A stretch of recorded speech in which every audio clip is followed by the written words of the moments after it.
Imagine you are going to this really incredible dinner party. Okay, I am in. Right. The food is amazing, the wine is just flowing, and the mood is, it's absolutely electric. Yeah, good vibes all around. Exactly. You're sitting there laughing with your friends, having a great time, and then right in the middle of dessert, the host clinks their glass and stands up. Uh-oh. Speech time. Worse, the host has a servant come out and physically pass around a hyper-realistic carved wooden corpse inside a tiny coffin. Oh, wow. Yeah, that's intense. Right. And the host just looks at you and says, "Look at this dead body. Drink up, enjoy your night, because tomorrow you could look exactly like this." Well, I mean, that definitely changes the vibe of the evening. It is the ultimate buzzkill by modern standards. I mean, if someone did that today, you'd leave. Oh, absolutely. I'd be out the door. But thousands of years ago, that was literally just a standard Tuesday night in ancient Egypt. Just a normal dinner party. Yeah. And honestly, it doesn't even stop there. Imagine a society where you knead your bread dough with your bare feet, but you meticulously shape animal dung with your hands. It sounds completely backward to us. It really does. Welcome to the Deep Dive, everyone. I am so thrilled you are joining us today because we are completely tearing down the textbook version of history. We really are. We're throwing it out. You know the one I'm talking about, right? The grand, sterile pictures of the Great Pyramid of Giza, the golden mask of King Tut, those frozen, silent statues. Yeah, the stuff you see in every museum brochure. Exactly. We are completely bypassing all of that monumental propaganda today. We are stepping entirely off the royal barge and just wading directly into the muddy, loud, and incredibly complex streets of the everyday people. Yes. The mission today is to completely rewire how you picture this ancient civilization. We're going to explore how regular people actually survived. How they engineered their daily habits. Right. And the incredibly bizarre but shockingly logical rules they lived by. Have you ever wondered what the daily grind actually looked like back then? Well, we have a literal guidebook for it. An absolutely incredible guidebook. We are diving deep into the historical accounts of Herodotus. The ancient Greek writer, right? Yeah, often called the father of history. He traveled extensively and documented the known world. And his account of Egypt is just an absolute anthropological goldmine. It's so detailed. It is. What makes the material we're using today so special is that we are actively ignoring the lists of kings, the dynasties, the wars. We're skipping the battles. Exactly. Instead, we are focusing on the granular, visceral realities of their daily rituals, their strict social hierarchies, and the ingenious and honestly sometimes horrifying ways they adapted to life along the Nile River. And to even begin to understand these people through the eyes of Herodotus, we really have to start with a concept that fundamentally governed their entire society. It's fascinating. It's like they looked at the rest of the known world, looked at how everyone else was operating, and collectively decided, whatever you're doing, we're going to do the exact opposite. Herodotus actually makes a point to explicitly state this in the text. Oh, he calls it out directly. He does. He observes that the Egyptians, in agreement with their unique climate and their river, because the Nile behaves completely differently from all other rivers in the Mediterranean world, they established manners and customs that were essentially the reverse of other men in almost all matters. So it was intentional. It appears as a highly conscious, deliberate differentiation. They define themselves by their contrast to the outside world. I was reading through these reversals, and they are staggering. I mean, let's start with gender roles and the economy. Oh, this is a big one. Yeah, in the source material, Herodotus is absolutely baffled to report that in Egypt, the women frequent the market and carry on trade, while the men remain at home to weave. To fully appreciate his shock there, you really have to put yourself in the sandals of an ancient Greek man. Right, because their society was so different. Exactly. In the wider ancient Mediterranean, the public sphere, commerce, the marketplace, the agora, that was strictly, almost aggressively, the domain of men. Men did the trading, women stayed home. Right. Women were largely confined to the domestic sphere, and their primary economic contribution was textile work. So seeing women controlling the commerce and men sitting at the looms, that was a complete inversion of his perceived natural order. And it isn't just a simple swap of job titles either. The physical mechanics of the jobs themselves were inverted. This is where it gets really granular. I had to read this section on weaving like 3 times to make sure I understood it. He points out that when men sit down to weave in Egypt, the physical act is backward. Backwards how? Well, other nations push the woof upwards, but the Egyptians push it downwards. Let's unpack the mechanics of that because it's brilliant. If you look at a traditional ancient warp-weighted loom, the warp threads hang vertically. Okay, got it. And the whiff, or the weft, are the horizontal threads that you weave in and out. In most ancient cultures, you start weaving at the top and beat those horizontal threads upward to pack them tight. So you're constantly pushing up. Exactly. You are working against gravity to create a dense fabric. But the Egyptians designed their looms to beat the woof downwards, utilizing gravity rather than fighting it. Wow, so it's a completely different ergonomic approach. It's pure efficiency, a totally different approach to textile manufacturing. So even their muscle memory was contrarian. And we see this physical rebellion in how they carried things, too. Oh, the burdens. Yeah, men carried burdens upon their heads, while the women carried them upon their shoulders. It's just fascinating how deeply this identity of otherness was baked into their physical movements. It was everywhere. But they took this philosophy of inversion and applied it to something deeply personal, too, like the categorization of bodily functions and modesty. The Egyptian philosophy on public versus private life is highly evolved. Herodotus notes another physical inversion here. Women stand to make water, while men crouch down. Another physical flip. Right, but the more profound observation is about their spatial awareness of the body. He writes that they ease themselves, meaning they use the restroom indoors, hidden away in their houses. Which makes sense to us. Yes, but then they eat their meals outside, completely exposed in the streets. Now, see, to you and me, eating at a sidewalk cafe and using indoor plumbing sounds like a normal Tuesday. Perfectly normal. But to an ancient outsider, this was incredibly strange. Why hide one bodily necessity and flaunt another? It's a great question. And Herodotus provides their justification, which I think is just one of the greatest quotes of ancient logic. He says they believe it is right to do secretly the things that are unseemly, though necessary, but those which are not unseemly in public. The phrasing unseemly, though necessary, reveals a highly sophisticated framework for human dignity. It really does. They recognize that biological waste is an inescapable requirement of being alive. You cannot survive without doing it.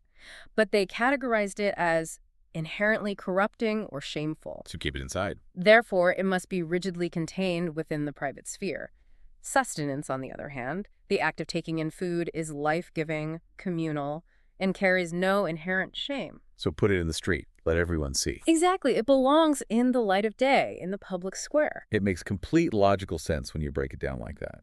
But this strict categorization of what is proper and improper, and specifically who is responsible for what, bleeds into their legal and family obligations in a way that feels incredibly tense. The laws. Yeah, we have to talk about the laws regarding aging parents. A massively critical issue in the ancient world. I mean, there are no state-sponsored nursing homes or retirement funds. Right, no 401ks. The family unit is literally the only social safety net that exists. So according to the text, sons are absolutely not compelled to support their aging parents if they don't want to. They could just walk away. Completely legally free to do so. But daughters are forced to care for them, no matter how unwilling they might be.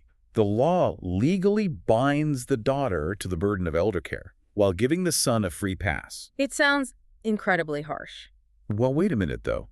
We just established that women hold the economic power because they're out in the markets trading. Yes. So is this law a reflection of female empowerment because they actually have the money? Or is it just a deeply entrenched patriarchal system forcing the burden of caregiving exclusively onto women? That is the exact friction we need to explore here. Let's look at the macroeconomic reality of their society. In this structure, the women are the ones actively generating liquid wealth. The cash flow. Exactly. They are the merchants, the traders, the ones out in the public sphere making transactions and accumulating capital. The men are at home weaving. So the women literally hold the purse strings. Precisely. If a society needs to ensure that its vulnerable elderly population doesn't starve in the streets, you don't place the legal financial burden on the demographic that is engaged in domestic, non-liquid labor. The weavers. Right. You place it on the demographic that is actively generating income. While modern sensibilities might view it purely as a punitive gender burden within the context of their specific economic engine, it was a pragmatic legal mechanism. That makes total sense. The daughters had the capital, therefore the daughters bore the liability. It is a stark example of legal obligations trailing directly behind economic realities. That paints such a complex picture. It's a society engineered entirely around practical realities, even if those realities look completely upside down to outsiders. Utterly pragmatic. So if they are this pragmatic about economics and modesty, what does this mean for their physical bodies? Because this strict division of what is proper and improper naturally extends to how they treat their health and what they put into their mouths. The Egyptian approach to sustenance and bodily maintenance is arguably the most intense aspect of their culture. It is an incredibly regimented system of input and output. Okay, let's talk about the diet because the preparation methods are wild. The staples are pretty standard for the ancient world. Bread made of a grain Herodotus calls maize or spelt. They call this bread kilestis. A very heavy, dense grain. Right. And because they don't have vineyards in the fertile floodplains, they drink a wine made from barley. Basically ancient beer. Exactly. Basically, they were fueling a massive civilization on bread and thick ancient beer. The nutritional baseline was heavily carbohydrate dependent. But it is the mechanical preparation of that food that introduces another one of those striking, deliberate inversions. The kneading. Oh my gosh, this detail completely stopped me in my tracks. It's a shocker. The text notes that they need dough, the exact dough they're going to bake and eat with their bare feet. Yep. But when they're working with mud and gathering up animal dungs for fuel or building materials, they need that with their hands. It defies every single modern instinct we have regarding sanitation. We intuitively associate our hands with cleanliness and our feet with the dirt of the earth. Exactly. If I go to a bakery right now and the baker is stomping on my sourdough, I am calling the health inspector. Of course you are. But look at it purely as an engineering problem. Have you ever tried to knead a massive, dense trough of spelt dough? I mean, kneading regular bread is tiring enough. Right. It requires immense, sustained physical force. Using the musculature of the arms and hands is exhausting. By stepping into the trough and using the entire weight of the human body driven by the legs, they achieved maximum mechanical efficiency. So it's just physics. Exactly. Conversely, working with mud, clay, and dung to form bricks or fuel patties requires fine motor control. You need the dexterity of the fingers to shape the material properly. You can't sculpt a brick with your toes. Right. They completely discarded the symbolic notion of clean hands versus dirty feet in favor of pure utilitarian physics. It's brilliant, but honestly, it's gross. And then you look at their protein. They eat fish, but the text says they eat it sun-dried and raw or cured in brine. Very salty. And they do the same with birds. Quails and ducks eaten entirely raw after curing them in salt. So just picture it, a diet of foot-kneaded bread, barley beer, and raw brined waterfowl. And despite all of that, which sounds like a recipe for a stomach bug, Herodotus makes an incredibly bold medical claim. He really does. He states flat out that the Egyptians are the healthiest people of all men, next to the Libyans. The healthiest in the known world. Yeah. And he attributes this incredible health to two distinct factors. The worst is environmental. Their climate and their seasons never really change, so their bodies aren't subjected to the shocks of shifting weather patterns. Stability is good for the immune system. Right. But the second factor is their health regimen.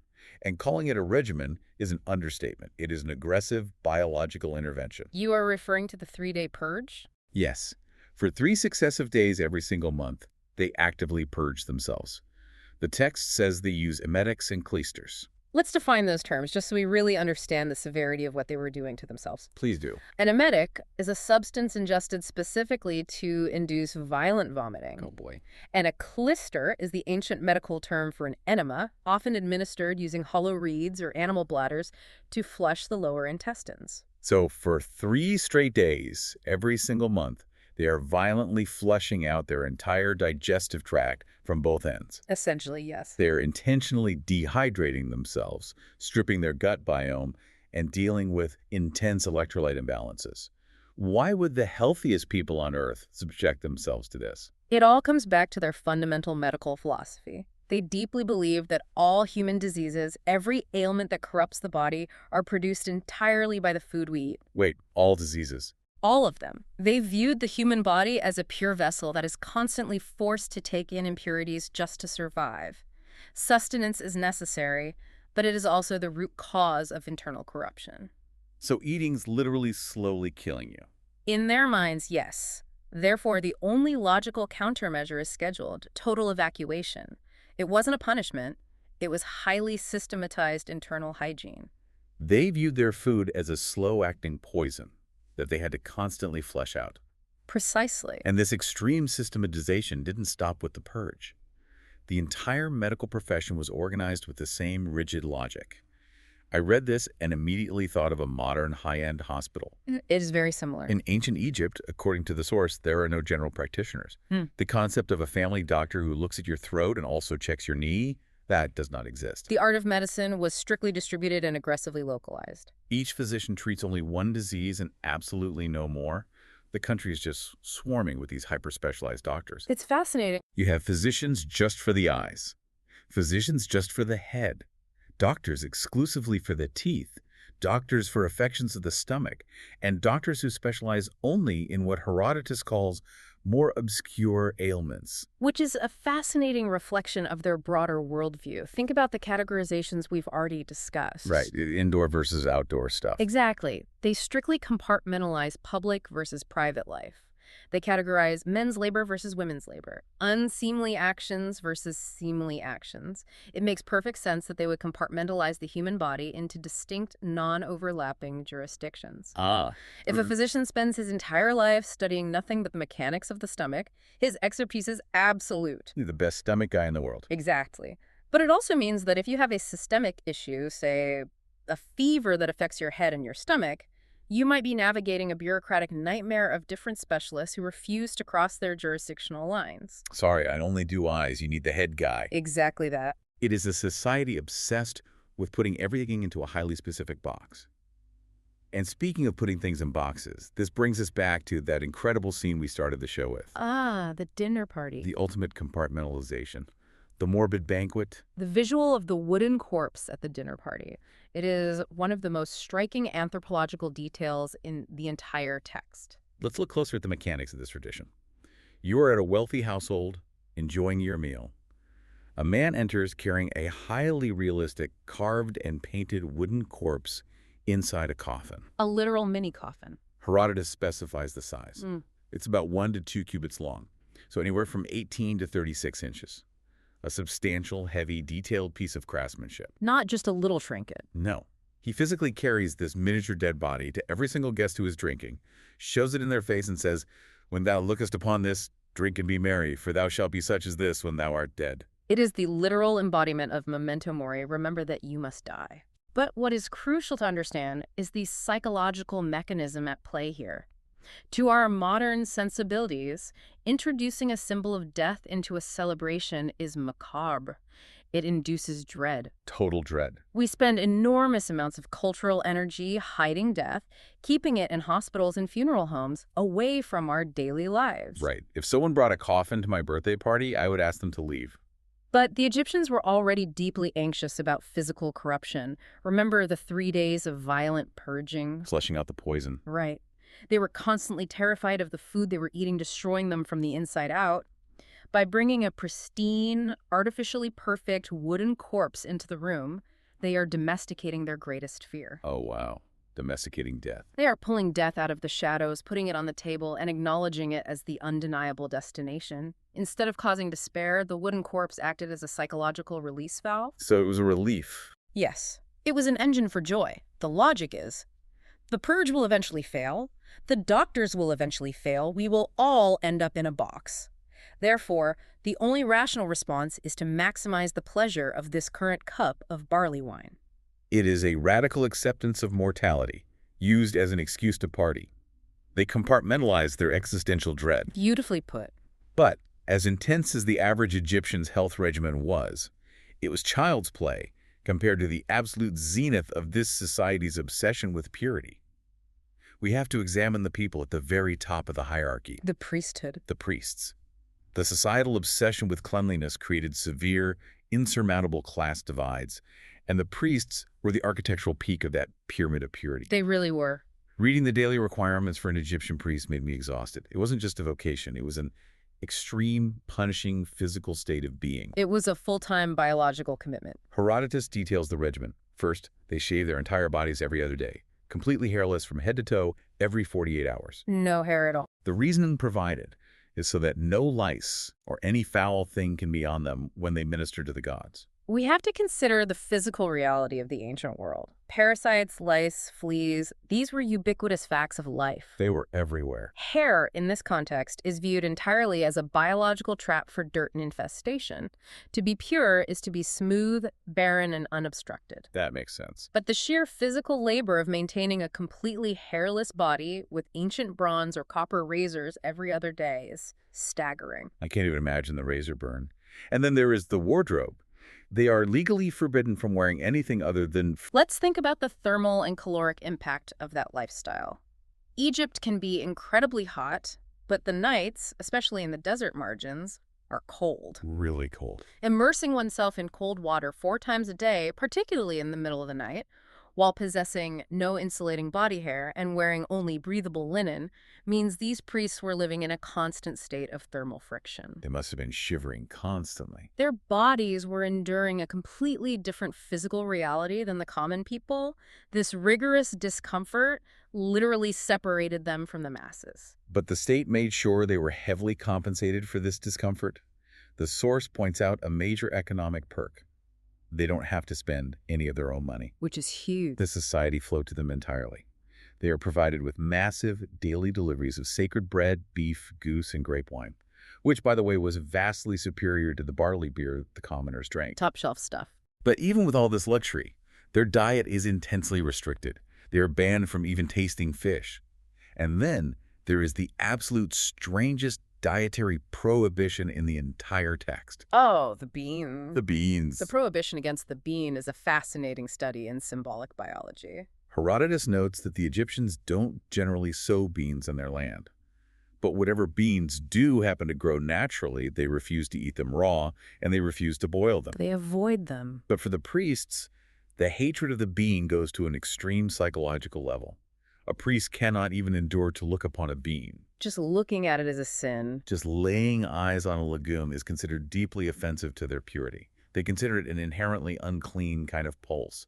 What is the ancient beef with beans? If we connect this fear to the rest of their medical philosophy, the logic actually reveals itself. Remember, this is a culture that believes food is the source of all internal disease, leading them to purge their bowels for 3 days a month. Right, the food poison theory. Beans are notoriously complex carbohydrates that are difficult for the human digestive tract to break down. They ferment in the gut, producing significant amounts of gas. They cause flatulence. Exactly. For a priesthood obsessed with absolute internal and external control, hairless, frozen, wrapped in fresh linen, a food item that causes a sudden, unpredictable, audible, and odorous bodily reaction is the ultimate symbol of biological chaos. Oh my gosh. Flatulence is a loss of internal control. Therefore, the bean is the physical manifestation of corruption. To ingest it is to invite chaos into the body. To even look at it is to invite the concept of impurity into the mind. The bean is the ultimate enemy of the 3-day purge. It really is. It is so logical when you view it through their twisted medical framework. Okay, so at the absolute top of the social ladder, we have these hairless, cold water wash, bean-hating priests dining on state-funded beef and wine. The peak of purity. Let's look at the absolute bottom of the ladder. Because the contrast is heartbreaking and structurally brutal, we need to talk about the swineherds. The untouchables of ancient Egypt. Herodotus describes a societal hatred for the pig that borders on phobia. It's intense. The pig is considered such an abominable, polluting animal that if an average Egyptian is walking down the street and even accidentally brushes against a pig in passing, they have to immediately stop what they're doing, walk into the river, and submerge themselves, clothes and all, to wash the physical taint away. Immediate decontamination. And because the animal is so hated, the human beings whose job it is to tend the pigs, the swineherds, are treated as walking contagions. The stigma transfers entirely from the animal to the laborer. Even though these swineherds are native Egyptians, born in the same land, they are legally banned from entering any temple in the country. Completely locked out of the spiritual life of the society. Furthermore, no one from any other class will give their daughter in marriage to a swineherd, and no one will marry a swineherd's daughter. They are forced to marry exclusively among themselves. They are an entirely endogamous class. A closed loop. The society has built an impenetrable wall around them, ensuring that their uncleanliness can never genetically or socially infiltrate the rest of the population. But this creates a massive logical paradox. It does. If the pig is so universally hated, Yeah. and if simply touching one forces you to jump into a river with your clothes on, why do they allow pigs to exist in the society at all? Right, why not just get rid of them? Why not just slaughter all the pigs, eradicate the species from the borders, and free these native Egyptians from this miserable existence? It is the central paradox of a purity-based society. The text provides a very specific answer that shows how religious dogma traps people. Okay, what is it? The pig is abominable, yes, but it is also the singular, non-negotiable requirement for a highly specific cosmic ritual. Wait, really? Yes. Herodotus notes the one exception to the hatred of the pig. They are required to sacrifice pigs to the moon and to Dionysus, which is the Greek equivalent he uses for the Egyptian god Osiris, once a month, precisely on the full moon. Well, only on the full moon. Yeah. The rest of the month, the pig is a walking biohazard. Only on the full moon. And on that specific day, the flesh of the pig is actually eaten by the society. Wow. It is such a vital ritual that the poor, who cannot afford to buy a real pig from the swineherds, will literally shape pigs out of dough and bake them to offer as a sacrifice, just to participate in the spiritual mechanics of the day. So the society fundamentally hates the pig, but they absolutely need the pig to balance their cosmic checkbook once a month. And that need creates the prison for the swineherds. Because someone has to raise them. Exactly. The society requires the unclean animal to appease specific deities. Therefore, the society requires a specific group of human beings to manage and cultivate that uncleanliness 365 days a year. That is so dark. The swineherds bear the burden of the society's spiritual pollution so that the priests and the elites can remain pure. They are essential to the spiritual survival of Egypt, yet they are utterly despised for providing that essential service. It is a designated containment zone for sin. It's incredible social engineering. You lock the swineherds in a social cage, you extract their unclean product once a month to satisfy the gods, and then you go back to washing in cold water and pretending they don't exist. Exactly. And this intense obsession with managing the physical body, keeping it pure, dealing with its corruption, it naturally leads us to how they handle the ultimate failure of the physical body. When the 3-day purges fail, when the hyper-specialized doctors fail. We must transition to the handling of the dead, because the moment life ceases, the Egyptian society does not stop managing the body. No, they don't. Instead, a highly regulated, deeply commercial, and incredibly complex industrial machine kicks into gear. And it begins instantly, before the body is even cold, with the visceral reality of mourning. And true to form, their grieving process is a complete inversion of their daily habits. The moment of death triggers a very public, intensely physical reaction that deliberately sheds all the trappings of their normally highly ordered civilization. Herodotus paints a terrifying cinematic picture. When a man of regard dies, the women of the household don't just sit in a parlor and weep quietly. No, they take it to the streets. They go out to the mud. They take wet earth and plaster it thickly over their heads and even entirely cover their faces with mud. They obscure their identities. They leave the actual corpse inside the house, and they roam through the city streets. They bind up their garments, physically expose their breasts, and wander the city beating themselves in grief. And the men do the exact same thing on their side of the city, beating their chests. Think about the contrast here. This is a society that values freshly washed linen, indoor modesty for bodily functions, and extreme cleanliness. Right. But in the face of death, they deliberately cover themselves in the filth of the earth, they expose their bodies in the public streets, and they perform physical violence upon themselves. It is a temporary, socially sanctioned descent into chaos. Like a pressure release valve. Exactly. They are physically mirroring the biological chaos that has just overtaken their loved one. And there's another physical reversal here. We just talked about how men normally shave their heads and chins, and the priests shave their entire bodies. Smooth and pure. But during mourning, the men deliberately let the hair on their head and chin grow long. They allow the body's natural unclean processes to proceed completely unchecked as a visible manifestation of their sorrow. It's a striking visual marker of grief. But once this public display of chaos concludes, the body is handed over to the embalmers. And this is where the text shifts from emotional chaos to cold, hard commercial science. Embalming in ancient Egypt was not just a religious duty performed by solemn clerics, it was a dedicated, inherited craft. It was a massive industry. The text describes it exactly like a modern sales pitch. It really does. When a grieving family brings a body to the embalming workshop, the craftsmen act like salesmen. They don't just take the body, they present the family with a literal showroom of options. Like buying a car. Yes. They have wooden models of corpses, intricately carved and painted to look incredibly realistic, representing 3 different tiers of service. And the family has to decide how much money they are willing to spend to preserve their loved one. It is the ancient equivalent of choosing a funeral package.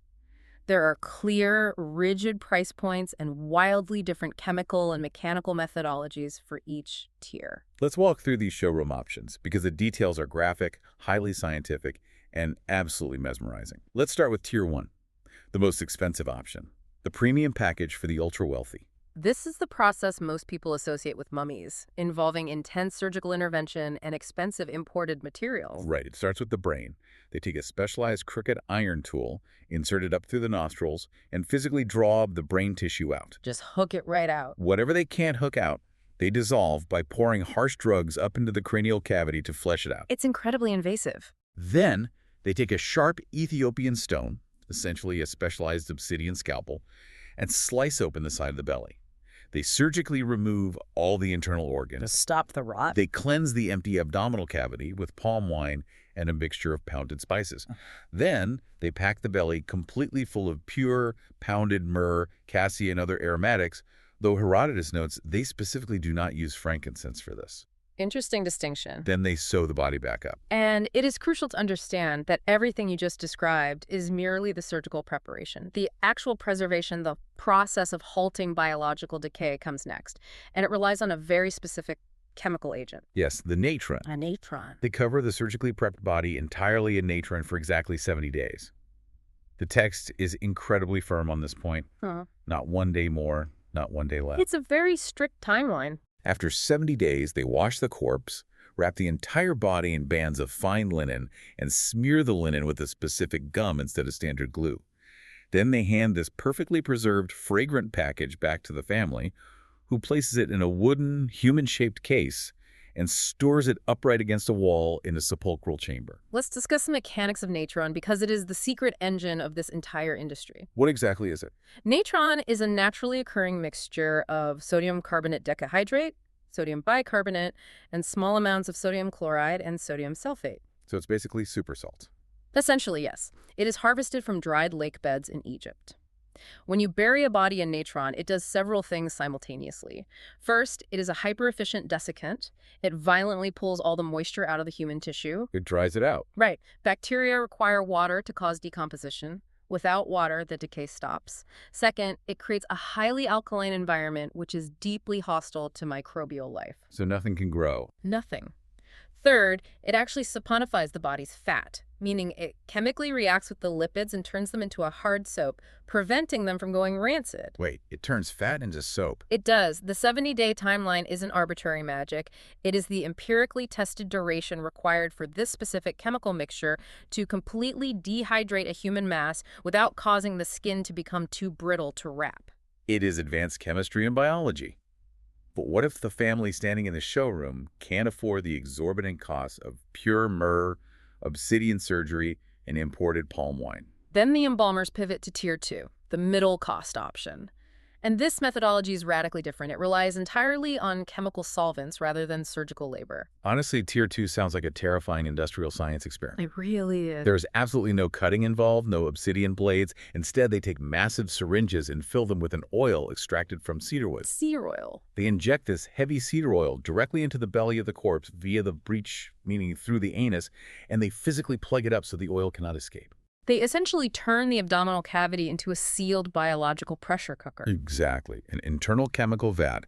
Once the oil is sealed inside, they bury the body in the natron salt for the appointed number of days. The same 70 days. On the final day, they remove the plug and let the cedar oil drain out.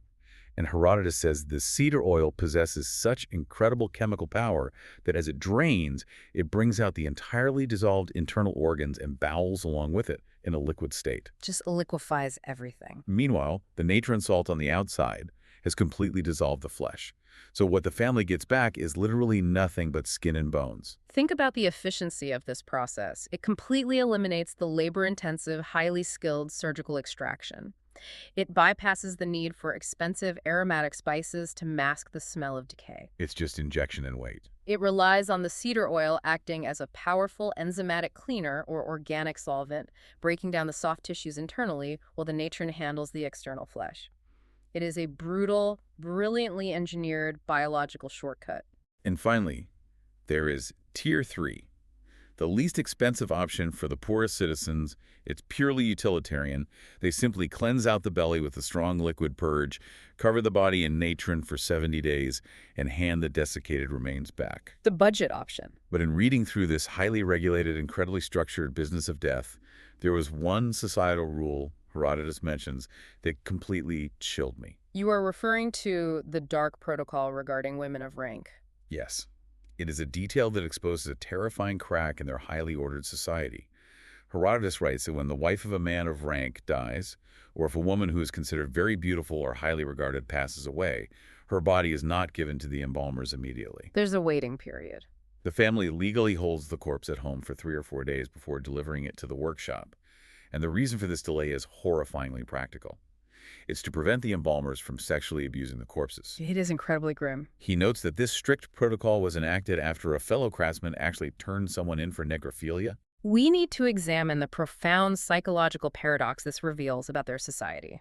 Let's unpack that. On one hand, the embalmers are entrusted with the most sacred, metaphysically vital task in the entire empire: preserving the physical vessel so the soul can survive eternity. They possess elite chemical and surgical knowledge. They're essential. But on the other hand, the society views these exact same men as so deeply untrustworthy, so vulnerable to the basest, most horrific human corruption, that a grieving family must literally allow their loved one's body to begin rotting in the sweltering Egyptian heat for almost a week before handing her over. By forcing that 3 or 4 day delay, the family ensures the onset of active biological decomposition. Right. They're weaponizing the decay process, effectively protecting the woman's body from violation by rendering it physically and olfactorily unappealing to the craftsman. It is a devastatingly grim, practical solution to an unthinkable problem. It shows that no matter how intensely a society legislates its markets, categorizes its doctors, or regulates its priests' bathing habits, it still has to build harsh, ugly mechanisms to guard against the darkest impulses of human nature. It grounds the entire civilization for me. Beneath the gold masks and the incredible science of natron, these were real, deeply flawed human beings trying to manage their society. Right. And speaking of managing society, we spent a lot of time talking about the elites, the wealthy who can afford the pure myrrh of Tier 1 embalming, the priests who are handed state-funded beef and wine. The upper crust. But Egypt wasn't just temples and markets. What about the people living on the absolute margins? How did the poorest of the poor survive? To understand the full scope of Egypt, we really have to look at the fringes of their environment. The fertile floodplains were valuable real estate, but the margins of the river, the massive flooded swamplands, the fens, were inhabited by people whose daily lives were a masterclass in adapting to extreme, hostile geography. And the fen dwellers had to engineer their survival using completely different rules. Let's look at how they acquired calories. Because they couldn't farm normally. Right. When the river floods the fens, they can't grow regular wheat or spelt. The ground is literally underwater. So they turn the swamp itself into their granary. They harvest the aquatic flora, specifically the lotus lilies that grow in immense numbers in the water. Total environmental resource utilization. Herodotus describes the process. They cut the lilies, drag them out of the water, and dry them in the harsh sun. Then they take the center of the lotus flower, which he notes looks a lot like a poppy head. They pound it down into a flour, and they bake it into loaves of bread. They are literally eating flour bread. Flour bread. Furthermore, they dive down and harvest the root of the lotus, which is round, about the size of an apple, and apparently tastes quite sweet. And they don't stop at lilies. We always think of papyrus as the ancient equivalent of paper used for writing scrolls. Right, the classic papyrus scroll. But for the fen dwellers, it was dinner. They take the lower cubit of the papyrus plant, rip it out of the marsh, roast it in a red-hot oven, and eat it. When traditional agriculture fails due to environmental constraints, human ingenuity pivots. The roots, the stalks, the seeds of these aquatic plants become the primary carbohydrate engines keeping these communities alive. They are extracting calories from weeds. They are extracting calories from weeds and swamp flowers, exactly. But survival isn't just about food. You also need light in the darkness, and you need a way to deal with the environment. And the source details an incredible, if slightly disgusting, solution for oil. They use kiki oil. Ah, the oil extracted from the castor berry. Right. They sow these wild castor plants along the muddy banks of the pools. They gather the berries and either press them heavily or roast them and boil them down to separate the oil. A lot of effort for oil. Herodotus notes that this kiki oil is incredibly fat and makes for an excellent bright-burning fuel in their lamps. But, and there's a massive catch, it gives off an intensely disagreeable, foul smell. Castor oil has a notoriously pungent, almost nauseating odor when burned. So their houses just reeked. But again, look at the hierarchy of needs. If you are living in a mud hut in a flooded swamp, utility completely overrules comfort. If you need to see in the dark, you learn to tolerate the stench of the kiki oil. It's all about trade-offs. And speaking of the miseries of the swamp, we absolutely must talk about the bugs. Oh, mosquitoes. Because if you live in a giant, stagnant, flooded marshland in a hot climate, you are going to be dealing with gnats and mosquitoes on a biblical, mind-losing scale. Swarms of them. And the ancient Egyptians had engineered specific life hacks for this. The environmental engineering they used to combat insects is genuinely brilliant. It's one of my favorite details in the entire text. Herodotus explains that the people who live slightly above the fens, where the ground is a bit more solid, have a structural strategy. They literally build high towers to sleep in. High towers for sleeping. Yes. The gnats and mosquitoes are weak flyers. They cannot fight the wind currents higher up in the air. So you just build your bedroom high enough off the ground, and you sleep out of their operational altitude. That is so smart. But the fen dwellers, the people living right down in the muck, can't build stone towers in a swamp. So they have a different hack. A hack that utilizes their primary tool of economic livelihood. They're fishing nets. Every single fen dweller owns a casting net, which they use to catch fish all day long in the marshes. But at night, they bring that exact same fishing net into their home. All multi-purpose tools. They arrange it over their bed like a makeshift canopy, creep underneath it, and go to sleep. Now, Herodotus specifically points out that if you try to wrap yourself in a heavy blanket or a dense linen sheet, the gnats are so vicious they will bite right through the fabric. They'll find a way. But for whatever incredible reason, they will not even attempt to fly through the holes of the fishing net. It is an ancient, dual-use mosquito net. It is a phenomenal example of adaptive technology. Let's think about the physics and biology of what is actually happening there. Let's unpack it. A solid linen sheet traps body heat and carbon dioxide, the exact two biological markers that attract mosquitoes. It also suffocates the sleeper in the humid fen environment. So you're hot and getting bitten. Exactly. A fishing net is open. It allows the crucial airflow needed to sleep in the heat. Why does it stop the bugs? Because there are literal holes in it. The physical barrier of the mesh creates a confusing spatial obstacle for the insect.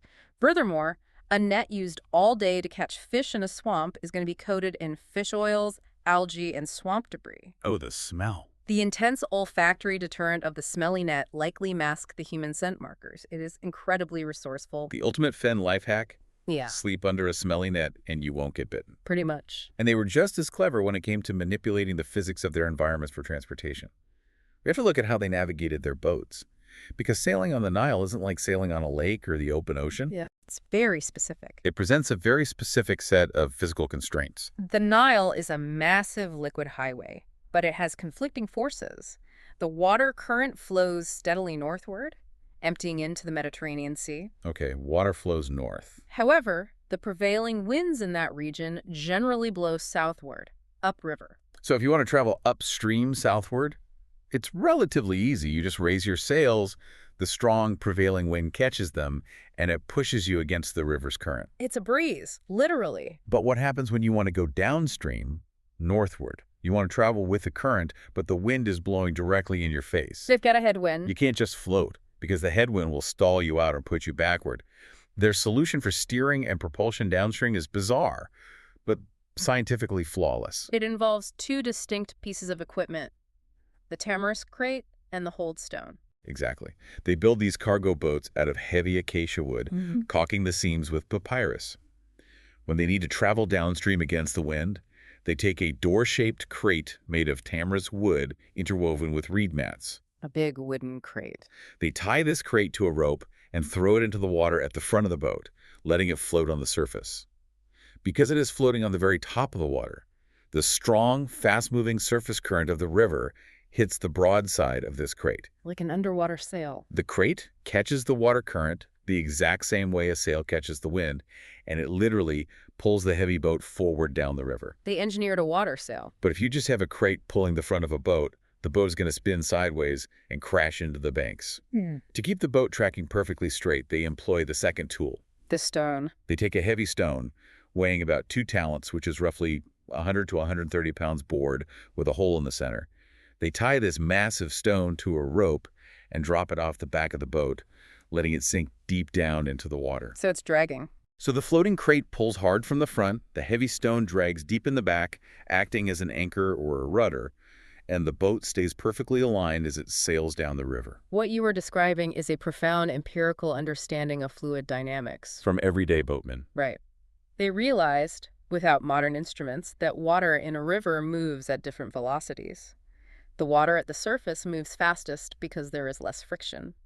The water deep down, near the riverbed, moves significantly slower due to the friction of the earth. So they're exploiting the speed difference. By putting the wide crate on the fast surface water, they maximize forward propulsion. By dropping the heavy stone down into the slower boundary layer of water, they create drag and tension. That tension between the fast surface pull and the slow deep drag keeps the rope taut and the vessel perfectly straight. It is masterful ancient physics. It really makes you realize how incredibly smart these everyday laborers were. But to keep this vast, complex society functioning, to ensure the fen dwellers are catching fish, the embalmers are mixing natron, and the priests are staying pure, the Egyptians couldn't just rely on individual cleverness. No, they needed structure. They utilized a massive, rigid state apparatus. The government organized human capital with terrifying efficiency. We are moving into the macroeconomic structure of the state now. How do you govern a population this diverse and specialized? You lock them into categories. Herodotus lists 7 distinct classes in Egyptian society: priests, warriors, cowherds, swineherds, shopkeepers, interpreters, and boatmen. And we must emphasize to the listener that these are not career paths you choose at a high school job fair. You don't just apply to be a boatman. This is a rigid, unforgiving caste system. The occupations are strictly inherited. The text notes that they practice their specific craft, handing down the tradition directly from father to son. You are born into your role, you marry within your relative sphere, and you die in your role. There is zero upward mobility. Absolute societal lock-in. And no single class demonstrates the immense power, the economic burden, and the strict rules of this system better than the warrior caste. The warriors are fascinating. The warriors are divided into 2 massive groups: the Calasirians and the Hermotybians. And the very first rule of being born into the warrior caste is that you are legally forbidden from learning or practicing any manual craft whatsoever. No side hustles allowed. None. You cannot weave cloth, you cannot farm wheat, you cannot build boats, you cannot sell goods.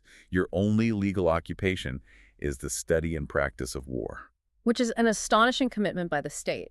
If you decree that hundreds of thousands of healthy adult men are legally forbidden from producing any economic goods or agricultural yield, the state assumes the absolute burden of keeping them alive.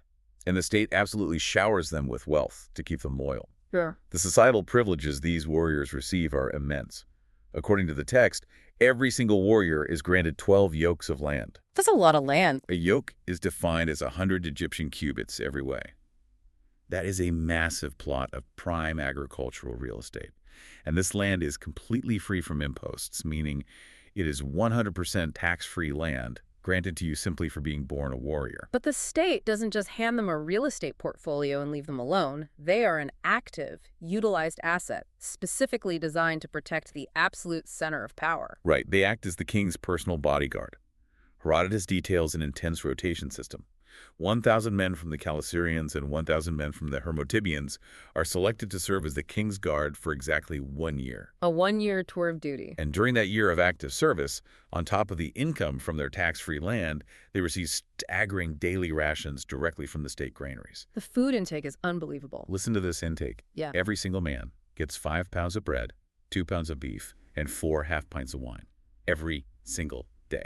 Let's do the caloric math on that. 5 pounds of dense, ancient grain bread and 2 pounds of beef is easily pushing 5 to 6,000 calories a day, supplemented by alcohol. It's like Michael Phelps' training diet. This is an enormous, highly specialized diet befitting men whose only societal function is intense physical training, muscle building, and combat readiness. They were likely massive, physically intimidating individuals. But I have to ask you about the macroeconomic reality of this. Let's zoom out. Herodotus mentions that at their peak, these two warrior groups numbered up to 410,000 men. Over 400,000. What does it actually do to a society to have 400,000 prime-age men explicitly banned from contributing to the economy via trade or craft, existing entirely on state-granted land and consuming thousands of pounds of state-funded beef and wine daily? It creates the ultimate double-edged sword of a state-funded standing army. On one hand, it guarantees absolute internal stability and formidable external defense. No one is invading them easily. Right. The king has a dedicated, highly fed, highly lethal force whose entire livelihood and elite status depends entirely on the survival of the state. Their loyalty is literally purchased through extreme, exclusive privilege. They will crush any rebellion because a rebellion threatens their beef and their tax-free land. Right, you aren't going to rock the boat as the boat is feeding you 5 pounds of bread a day. Exactly. But on the other hand, consider the crushing economic burden placed on the bottom tiers of the caste system. The people actually working. The cowherds, the shopkeepers, the boatmen, the fen dwellers eating lotus roots, these are the people actually generating the wealth. They are growing the grain, raising the cattle, and paying the heavy taxes required to subsidize this massive, non-producing warrior caste. So the poor are just squeezed dry. It creates an incredible strain on the agricultural base. Furthermore, it creates a society that is deeply structurally resistant to change. When roles are inherited by law and hundreds of thousands of enforcers are heavily subsidized to maintain the status quo, innovation is completely stifled. The society functions exactly like a giant, unchanging biological machine. A machine where every single human gear has exactly one job, forever. Yeah. And when you step back and look at the entirety of this machine, the tapestry of Egyptian life we've unpacked today, it is truly mind-bending. It is a civilization defined by profound structure, intense categorization, and deliberate contrast to the rest of humanity. We've walked through a world where the gender roles of the marketplace are completely flipped, where the weaving woof is pushed down with gravity instead of up. The physical inversions. We've seen a society where dense bread dough is kneaded with the heavy force of the feet, but animal dung is delicately shaped with the hands. We've watched ingenious fen dwellers thwart massive mosquito swarms by sleeping under smelly fishing nets, using the very tools of their trade to alter their environment. Resourcefulness at its peak. And we've attended dinner parties where a carved wooden corpse is paraded around the table to remind everyone to drink their barley wine. And we've seen how deeply a society can compartmentalize its deepest anxieties, from the hyper-specialized doctors who refuse to treat anything outside their single bodily jurisdiction, to the absolute freezing cold purity of the hairless priests. Taking 4 baths a day? Sharply contrasted against the marginalized swineherds who are forced into endogamy just to bear the burden of the society's necessary lunar sins. It is so crucial to remember that stepping into historical sources like this isn't just about memorizing facts or dates for a trivia night. No, it's so much bigger than that. It's about radically expanding our understanding of what human normalcy can actually look like. The ancient Egyptians engineered their daily lives to solve the exact same fundamental human problems we have today. How to get food, how to handle disease, what to do with the dead, how to care for the elderly. But they solve them using an entirely different set of logical rules, physics, and chemistry. And there is one final lingering idea drawn directly from the text that might just be the skeleton key. Oh, the unifying theory. It might explain the underlying logic of all those bizarre rules. Herodotus mentions, almost in passing, a theological concept. He writes that the Egyptians were the very first people to report the doctrine that the human soul is immortal. Yes. The immortality of the soul. But it's the mechanics of that immortality that are staggering. He writes that they believed when the physical body finally dies, the soul doesn't just float to a static heaven, it transmigrates. It moves on. It enters into another creature, and it goes on a massive forced evolutionary cycle through every single creature of the land, the sea, and the air. And this exhausting cosmic journey of the soul takes exactly 3,000 years before it finally completes the circuit and returns to inhabit a human body once again. A 3,000-year cosmic loop. So I ask you to ponder this as we close. How might a society's deep, fundamental belief in a mandatory 3,000-year cycle of the soul be the exact hidden reason behind everything we've discussed today? Wait, think about that. Think about their obsessive physical cleanliness and those violent 3-day purges. Think about the desperate, highly chemical preservation of the physical body through the 70 days of natron embalming. To keep the body ready. Think about the rigid, unchanging, inherited caste systems from the priests to the warriors. If you genuinely truly believed that you were just one tiny point on a 3,000-year cosmic loop, and that your soul would eventually need to find its way back to where it started, wouldn't you build your daily life, your physical body, and your entire societal structure to be as permanent, as rigidly categorized, and as incorruptible as possible? Wow. If you're going to be gone on a chaotic journey through the bodies of birds and fish for 3,000 years, you want to make absolutely sure the house looks exactly the same when you get back. Exactly. You need a map that never changes. It makes all the bizarre, muddy realities of their social landscape suddenly look as clean and binary as an X-ray. You break your arm, there's a specific doctor for the arm. You die, there's the natron salt, the cedar oil, and the 3,000-year wait. It all ties together perfectly. Incredible. Thank you so much for taking this deep dive with us today. Keep questioning what is normal, keep looking for the mechanics behind the history, and we will see you next time.